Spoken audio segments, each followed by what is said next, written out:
But if I told you that one country can override the will of 190 others, and that's completely legal, let this circle represent one vote. This is what all 190 member countries' votes combined would look like.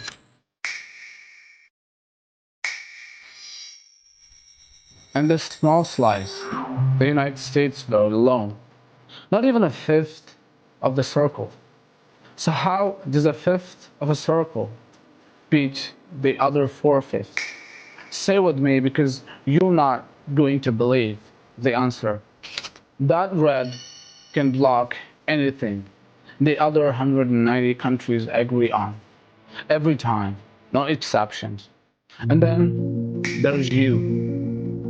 Ever wonder why your currency keeps losing value? Year after year, no matter who's in charge.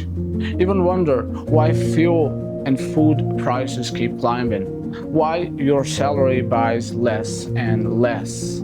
You hear the IMF approved another loan and assume that that's good news. But nothing gets better. It never does. Why? You tell yourself, bad luck, bad leadership. But what if it's neither? What if it's a rule written in a hotel room in 1944 that almost nobody has ever read, deciding the outcomes of this exact cycle ever since? By the end of this video, you'll understand exactly how one country dictates what happens inside countries it doesn't even govern. And once you saw this rule, you won't be able to unsee it. Let's get into it.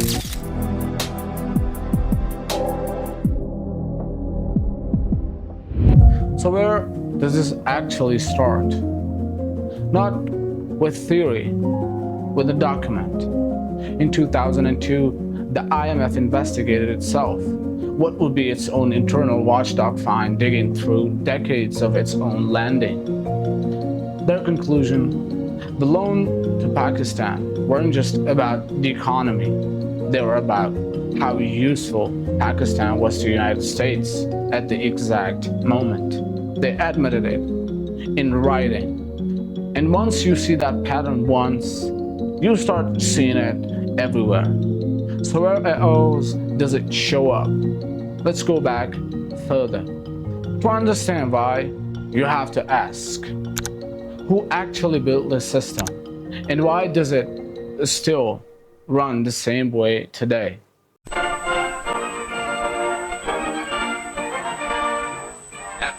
New Hampshire, delegates from 44 allied and associate countries arrived for the opening of the United Nations Monetary and Financial Conference. Invited by President Roosevelt to the first major world financial meeting since the London Conference of 1933, they will work in the seclusion of this White Mountains resort.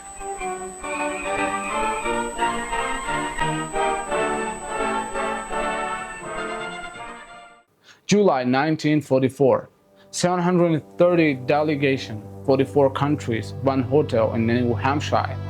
In 3 weeks, this room designed the financial system the world still runs on today, the IMF and the World Bank. Here's the question almost nobody asks. Was it built like the UN, one country, one vote? No. Voting power was based on money. Whoever puts in the most controls the most. In 1944, that was the US. The arrangement never left. So how much power does that actually translate to 80 years later? Major IMF decisions require an 85% supermajority. The US holds roughly 70% on its own. Do the math with me. If every other member country agreed on something and the US disagreed, what happens? It still fails. An influence, a legal veto. And it's been sitting there since 1944. So where has this actually played out? Let's look. Once you know that rule exists, you'll start asking, where has it actually decided a country's fate. Pakistan. More IMF program than almost any country on earth. Line up the years against major events. And watch what happens. The 1980s, arming the resistance against the Soviets. Large loans followed 2001. After September 11th, large loans followed again. Coincidence? You decide. Sri Lanka, 2022. Reserves ran out, so completely the country couldn't import fuel. What happened next? The president fled by boat, while the IMF was still finalizing the bailout terms. Argentina, the single largest IMF borrower in the fund's history, in and out of progress of over 60 years. At what point does a crisis stop being a crisis? And what being the system working exactly as designed? Same institutions, same rulebook, different flag on the building. So is it just a pattern? Or is there actual proof behind it? Here's where it gets uncomfortable. What if I told you your country's vote at the United Nations has a price tag? The vote trade. Researchers Dreher, Stern, and Vreeland studied IMF lending against something that sounds completely unrelated. Temporary 2-year seats on the UN Security Council. Here's what they found. A country is significantly more likely to get an IMF loan during the years it holds one of those seats, with fewer conditions on debt, repayment, and government spending. A country's UN vote turned into a bargaining chip, but it doesn't stop there. It reaches into something even more personal: elections. The election timing, separate research found, World Bank loan disbursement, not approval, the actual movement of money, speeds up right before a competitive election in countries aligned with the US at the UN. Not more loans, faster cash, time to land exactly when it counts. Why that matters unless it was meant to. So after all of this, the veto, the vote trading, the election timing, you'd assume that countries playing along actually benefit, right? That's the whole implied deal. Does it even work? Researchers tested exactly that. Decades of data on alignment with the US matched against GDP growth. The result, no meaningful benefit once you control for other factors. Sit with that, the leverage, real documented, confirmed even by the IMF's own internal report. The benefit to the countries playing along, never proven. This is the IMF map of where money was distributed. Among those helped, $2.7 billion to Egypt, $411 million to Ethiopia, $361 million to Bosnia-Herzegovina. More recently, Sri Lanka received $2.9 billion after its economy faced collapse. It ran out of money for food, medicine, cooking gas, and fuel. But critics of the IMF say it is outdated and ineffective. Of the 89 developing countries that received IMF loans between 1965 and 1995, more than half were no better off afterwards. In fact, 32 were poorer. Other critics question whether many nations which borrow money from the IMF have the ability to repay it. Now you're saddled with additional debt from the IMF, then some sort of longer-term plan and program is likely going to have to step in to help countries through that. Now, the IMF is downgrading its forecast of 2.9% global growth in 2023. It says that's because of the increasing risk of recession and financial instability. So who actually wins here? Let's find out what that actually looks like for the people living inside it. There's a question you won't find in any research paper. What does 17% of vote actually cost a family filling up their car? For millions across Pakistan, Sri Lanka, and country after country, this isn't a research paper, it's daily life. Another IMF deal. Fuel prices spike, food prices spike, The IMF demands the policy changes that produce it.